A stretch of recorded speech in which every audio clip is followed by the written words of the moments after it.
Yo! So here you are again. I'm very happy that you came back. This video is going to be about dating in London. So I'm gonna share with you all my experience. Well, not that I actually had any, or I didn't really have much of it. But I will share my opinion about dating in London versus dating in my own city, which is Vilnius, Lithuania. Okay, so let's start with Lithuania probably. I'm just gonna go ahead, I'm just gonna tell you how it works here. Of course, every country has two parts of dating. You have your internet dating and then you have your real life dating. So, internet dating, you have something like Tinder, you have something like OkCupid, other internet sites where you actually meet people online. And then you have the other side of the people, not me by the way, who like to basically go and meet people in real life. Go to a pub, go to a party, perhaps if you're a guy and you walk down Oxford Street, for example, and you'd be like, oh, excuse me, and the girl will be like, yeah? Hi, I just wanted to tell you, you have beautiful eyes and a smile of an angel. I mean, I don't do that. That's quite scary because most of the time the girls be like, I'm sorry, I have a boyfriend. Or like, no. Or like, they don't even say anything, they just like walk past you. Anyway, so basically you have those, well, let's call them alpha males who like to basically stalk their prey and kind of, you know, move in onto the girls, and they basically are very confident, and they can do this sort of thing on the street, on the bus, in a pub, in a shop, regardless. So basically face-to-face communication. And then there are people like me, perhaps like Daniel, from channel Hiding in My Room, introverted people who prefer to meet people online. Once you start talking to them there, then you can, you know, get to know each other a little bit better before you actually meet up. And then you know for a fact once you do meet up, you do meet up. So it's not like a girl will basically see you and then just like turn around and like, okay, no go. No, that's not how it works. Okay, so getting back to my initial story, so what is the difference between British people and how they date, and Lithuanian people and how we date? So in our country, I feel like since about 2001, there were many different internet sites introduced. And people started basically dating more online. Of course, we still do have clubs, we still have pubs and bars, but I just feel like perhaps it's not where most people meet. If you look at the amount of people registered on the dating sites, you will see that it's quite a lot of people who are actually actively, you know, trying to find their soulmate or whatever you need actually online. In UK, everything was completely different, and that's what actually shocked me. British people, they are very, to me at least, they seemed quite brave, very extroverted. They really like to go out, they like to socialize. They're not afraid to basically, if you see someone that you like, you just approach them and talk to them and then see where it goes from there. And that's something that is out of my comfort zone. That's something I don't do, and it basically scares me. Well, not scares me, but I'm feeling, you know, I can feel the pressure, I can feel the stress. I just feel very uncomfortable talking to some random people, and then I actually did it, so that's why I'm gonna tell you this. Once the girl rejects you, once, twice, and then some other girl rejects you again and again, and then you kind of feel like, you know, I'm not cut out for this. Like, I don't have the skill, the look perhaps, and most likely confidence to actually charm the girl.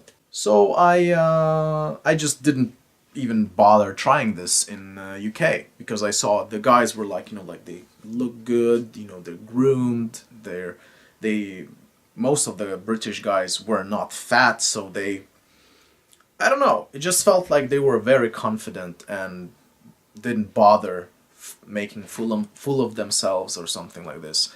And the girls found it quite hilarious. Now, So what I did was, first I tried Tinder in London, which was bad. Not only was I not getting a lot of matches, but I also was getting quite a lot of fake profiles. I was getting, well, people who were different. So I'm gonna actually come back to this once I talk about some other sites. And then I was like thinking, okay, so what kind of sites do British people use? So I found a few other sites. One of them was OkCupid, which was quite dead. The concept was actually very nice. And then I found another site, which was my favorite, where I actually had the chance to speak to some British girls, and nearly actually went on a date with a few of them. And it was called POF. If I remember, it's like plenty of fish, or plenty of fishes. I don't know. Basically, plenty of fish in the sea or something. I don't know.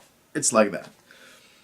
And the thing that I really liked there is that you could send a voice message, you could type, you could look at the pictures of the girls. But the problem was still the same. A lot of fake profiles, a lot of, well, men who pretend to be women, and they try to basically make you send them money and all that stuff. And then on top of that, I do not know why, honestly, I do not understand why in the world would you do this, but there were a lot of I can't believe I'm gonna say this, cute transvestites, like, or transgender people. And the thing that bothered me a lot was most of them didn't even mention this. And you know, once you chat a lot and you get to the whole intimate parts, and then you tell, I would like to do this and that, you know. And then they would write or reply to you, like, well, you know, I actually have a bing bong down there. And then all of us and I just like freeze and like, oh, no, why? You know, and I was like, okay, that's not good. And then the replies would often be like, what, do you have something against transgender people? No. Well, yes and no. Like, not in a political way or something, but yes, because I don't want a bing bong down there. I want a coffee bean. I want a coffee bean, not a bing bong. So basically they would, you know, get angry and upset and they would block me and I wouldn't care actually. But the point is, like, if I read the description and it said that they are trans, you know, that's fine. I wouldn't even go that way, you know, I wouldn't, you know, write them. But to those who actually went there, didn't write anything, and then you start talking to them and then in the end you find out that they are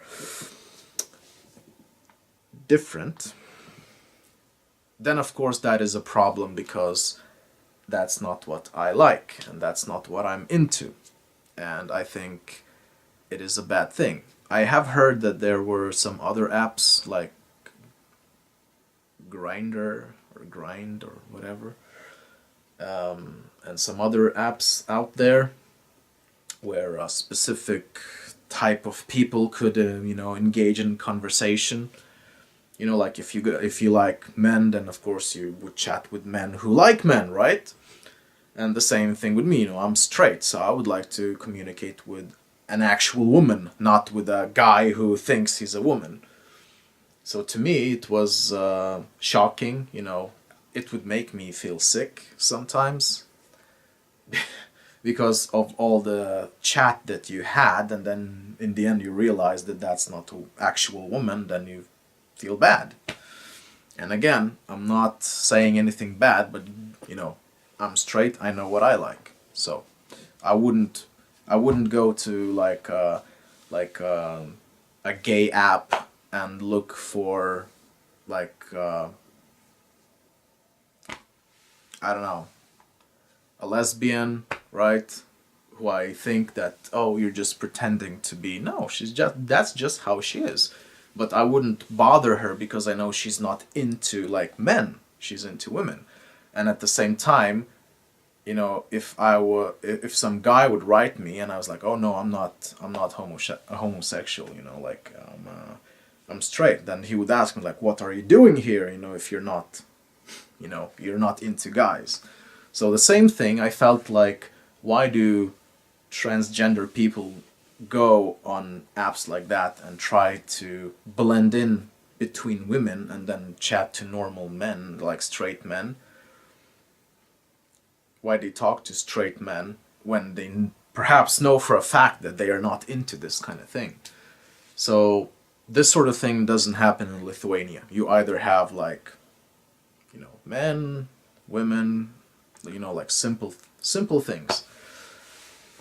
So if you're not outgoing, then you're gonna have a hard time in London. If you are shy, you're gonna have a hard time in London finding yourself a mate. And then of course, if you are picky, like me, you know, then you're gonna have a hard time finding yourself a soulmate or a girlfriend in London.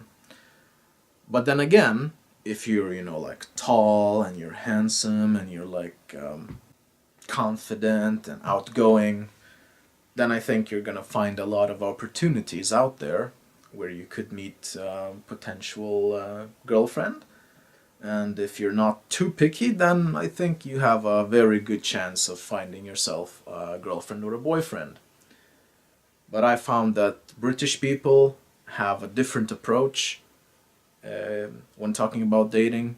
They prefer like actual face-to-face conversation instead of internet conversation. And then to finish my video off, because internet dating is not quite a thing in UK, I thought that actually the reason why it was not a thing is because of all the fake profiles.